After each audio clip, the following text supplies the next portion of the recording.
Assalamualaikum warahmatullahi wabarakatuh. Waalaikumsalam Waalaikumsalam warahmatullahi warahmatullahi wabarakatuh. wabarakatuh. Selamat siang Bapak Ibu semuanya. Hari Yang ini Bu Nur sebagai coach akan melakukan praktik coaching terhadap Pak Budi sebagai coaching. Dalam coaching itu harus ada 3 kompetensi inti yang harus dilakukan oleh seorang coach.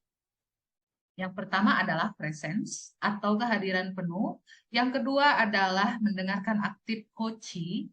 Yang ketiga adalah mengajukan pertanyaan yang berbobot atau bermakna.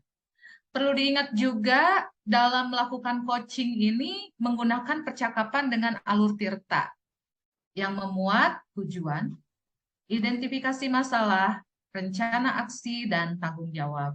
Jadi alur tirta ini jangan sampai tidak dilakukan sama sekali oleh Bapak Ibu ya. Ketika melakukan coaching, seperti itu ya Pak ya, Bu? Baik, Ibu. Baik, kita akan coba mempraktikkan ini ya, dan saya akan bacakan permasalahannya. Pak Budi seorang guru bahasa Inggris kelas 5 di SD Battle. Beliau mempunyai masalah tentang kurangnya antusias murid-murid yang beliau ajar. Hal ini terlihat dari kurang aktifnya murid-murid saat belajar di kelasnya. Dan pengumpulan tugas yang hanya 50% dari jumlah murid yang ada di kelas. Pak Budi kemudian meminta bantuan Bu Ika untuk menemukan solusi terbaik atas masalahnya. Baik, di sini yang menjadi coach adalah Bu Nur Ika Fitriati, yang menjadi coachi adalah Pak Budi Haryanto, dan saya sendiri selaku pengamat, Bu Siti Muslihat Kurniawati. Silakan. Ya, baik, Ibu. Dimulai, Pak. Ya. Selamat siang, Pak Budi. Apa kabar nih? Selamat siang juga Bu Ika. Sehat saya Bu. Ibu Ika gimana kabarnya? Alhamdulillah sehat, Pak.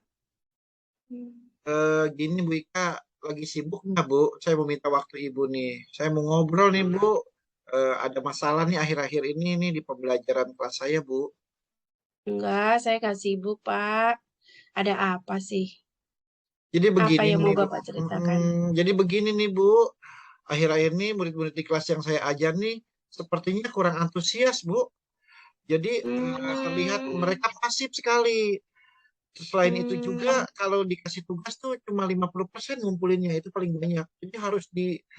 dikejar-kejar gitu, harus di WA baru mereka ngumpulin gitu. Jadi saya Hmm, merasa itu menjadi masalah buat saya, Bu. Begitu, Bu. hmm, iya, iya. Jadi, eh, menurut Pak Budi nih, Hmm. apa yang Bapak harapkan dari obrolan kita hari ini? Begini, Bu. Jadi saya mengharapkan nih ada solusi nih, Bu, atas permasalahan yang saya alami gitu tentang antusiasme murid-murid di pelajaran yang saya ajarkan di kelas itu begitu, Bu. Iya, iya, iya, iya. Kayak saya paham ya, murid-murid yang kurang antusias ya dalam menerima pembelajaran Bapak. Menurut Pak Budi nih, hal apa saja ya yang membuat murid-murid em, kurang antusias gitu dalam pembelajaran bersama Bapak? Kalau saya ingat kembali sih, yang menyebabkan murid kurang antusias itu sepertinya pembelajaran saya itu membosankan gitu, Bu. Membosankan dalam arti sayanya Iya. terlalu dominan gitu berbicaranya tuh. Jadi Hmm, saya nggak ngasih kesempatan buat murid-murid untuk belajar lebih, maksudnya tidak berbagi peran gitu. Jadi saya mendominasi iya. percakapan dan saya lihat anak-anak itu kayaknya bosen Bu dikasih buku murid itu Mm, terus mm, gitu. mm, mm, Sumbernya dari situ terus. Jadi kayaknya mereka nggak ada mm, antusiasnya dari situ mm. begitu. Oh, iya, iya, iya. Jadi penyebab murid itu kurang antusias karena pembelajaran yang apa sedikit membosankan gitu ya. Kalau tadi saya simak dari pernyataan Bapak gitu, terus terlalu Ya Bu. monoton gitu ya. Kemudian tidak memberikan kesempatan mungkin ya untuk Hmm. murid gitu ya berpendapat gitu. Oh ya, oke begitu ya Pak ya. Nah, sekarang nih kira-kira apa saja ya yang dapat membuat murid Bapak itu antusias gitu dalam pembelajaran Bapak gitu. Kira-kira apa gitu Pak? Kalau menurut saya sih murid-murid pasti pengen pembelajaran yang asik ya. Dia udah datang dari Iya, rumah iya, ya iya. jauh-jauh. ke sekolah, kalau dapat yang yang monoton gitu ya, membosankan, pasti Iya, iya, iya. mereka juga jadi kayaknya kurang bersemangat gitu kalau Iya, pembelajaran iya, iya. seperti itu, begitu Bu. Iya, iya, betul. Jadi memang ya, murid-murid itu pasti menginginkan pembelajaran yang asik gitu. Memang betul, Pak, dan biar tidak membosankan gitu ya. Ya, saya sependapat dengan Bapak gitu.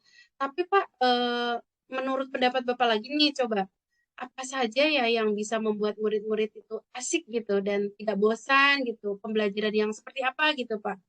Coba Pak, kira-kira yang seperti apa gitu?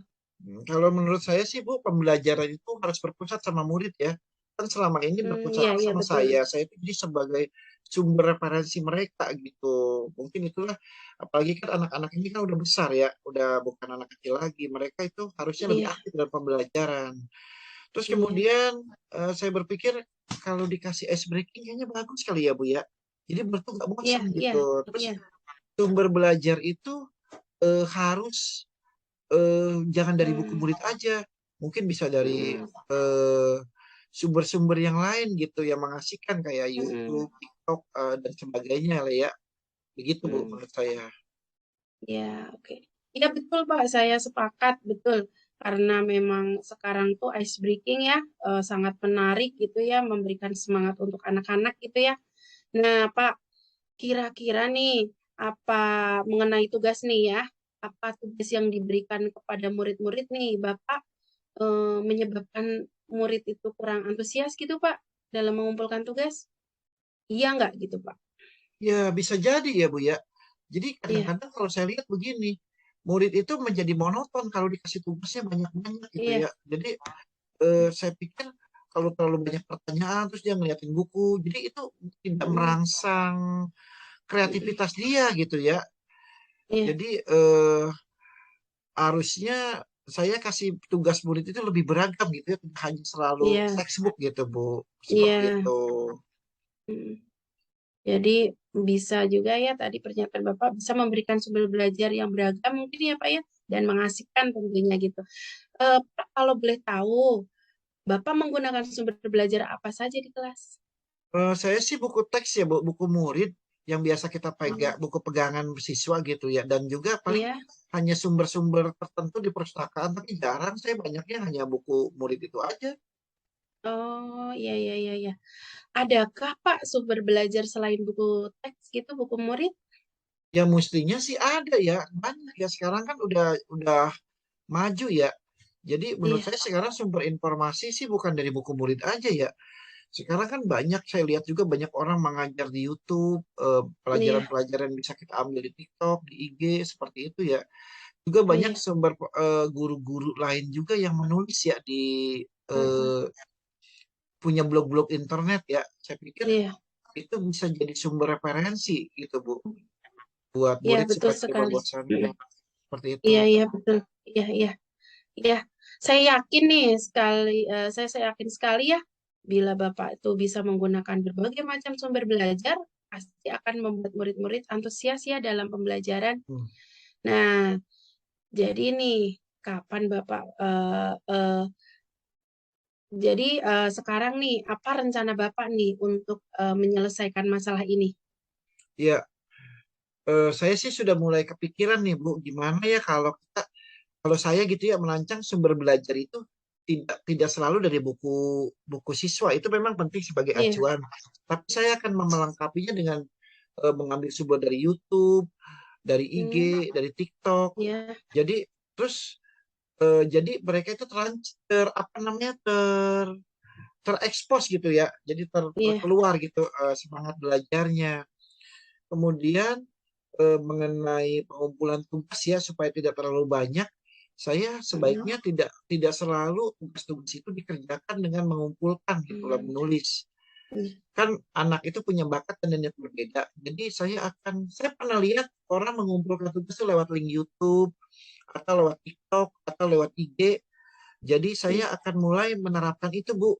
Misalnya mereka mengumpulkan tugasnya, tugas-tugas yang saya berikan itu lewat YouTube, TikTok, atau IG gitu, seperti itu Bu. Laporannya iya, iya, digital. iya, Hmm. iya, iya. Iya. Jadi tadi ya yang saya tangkap ya dari pernyataan Bapak itu Bapak itu akan merancang pembelajaran yang mengasihkan ya dengan menggunakan sumber belajar yang beragam seperti tadi yang disebut video YouTube, kemudian ada TikTok gitu ya. Kemudian Bapak itu akan memberikan tugas juga tidak terlalu banyak. Kemudian bentuk tugasnya juga sesuai dengan minat dan bakat murid-murid. Nah, istilahnya ya apa tadi Bapak katakan akan melaksanakan Berdiferensiasi gitu pembelajaran ya, Bu. diferensiasi ya betul sehingga murid tidak terkesan dipaksa gitu tetapi mereka memang senang gitu mengerjakan tugasnya betul ya bagus sekali rencana Bapak ya mudah-mudahan berhasil gitu. Nah saya mau bertanya nih Pak kira-kira kapan Bapak mau melakukan ini rencana ini? Saya rasa mulai pembelajaran minggu depan saya mulai pakai ini, Bu, seperti ini. Iya iya iya iya. Kira-kira siapa yang akan dilibatkan untuk menjalankan rencana Bapak ini? Saya sih karena ini saya harus berpusat sama murid ya, jadi saya akan Ya. melibatkan murid-murid terutama yang punya prestasi menonjol gitu ya. Saya akan Iya, ajakin ngobrol, kira-kira materi apa yang sesuai gitu loh dari TikTok, dari iya. IG, sesuai dengan buku pembelajaran ini, Bu. Dan juga Hmm, setelah itu saya akan menghubungi, saya kenal nih Pak Yudi. Pak Yudi ini jago dalam IT ya. Saya akan minta dia untuk iya, download yang materi TikTok atau YouTube dan IG. Jadi iya, saya akan mulai menggunakan audiovisual untuk pembelajaran ini, Bu, supaya mereka tidak iya, jenuh. iya betul. Berarti Bapak sudah sangat menerapkan kolaborasi nih ya terhadap guru lain juga. Tuh. Bapak, apa komitmen Bapak terhadap rencana Bapak ini? Saya sih berkomitmen ya, Bu, selalu membuat pembelajaran yang mengasihkan gitu, menggunakan sumber belajar untuk eksplorasi materi, sehingga murid-murid saya menjalankan merdeka belajar. Saya tuh mau Iya, membuat iya, murid saya senang dalam eksplorasi materi. Jadi nggak ada unsur paksaan. Jadi mereka itu mengerjakan dengan sukacita, senang gitu ya. Jadi saya akan iya, serahkan pemilihan sumber belajar ini kepada murid-murid saya gitu. Jadi biarkan mereka yang akan mencari materi yang sesuai dengan buku siswa itu, buku murid ya. iya, luar biasa. Wah, bagus sekali Pak. Jadi saya sangat mendukung. Mudah-mudahan ya semua berjalan lancar dan sesuai dengan harapan yang Bapak inginkan. Gitu.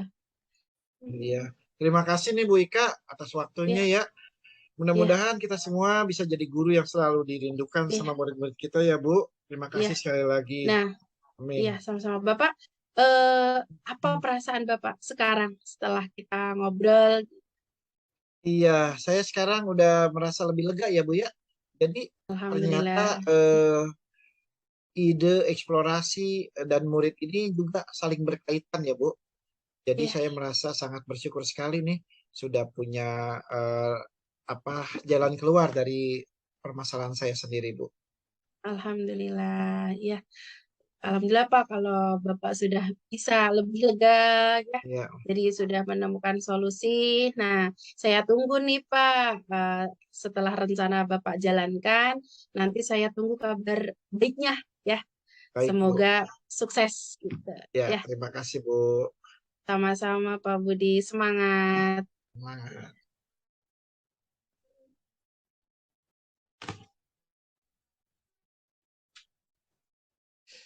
Eh, suaranya di mute Bu.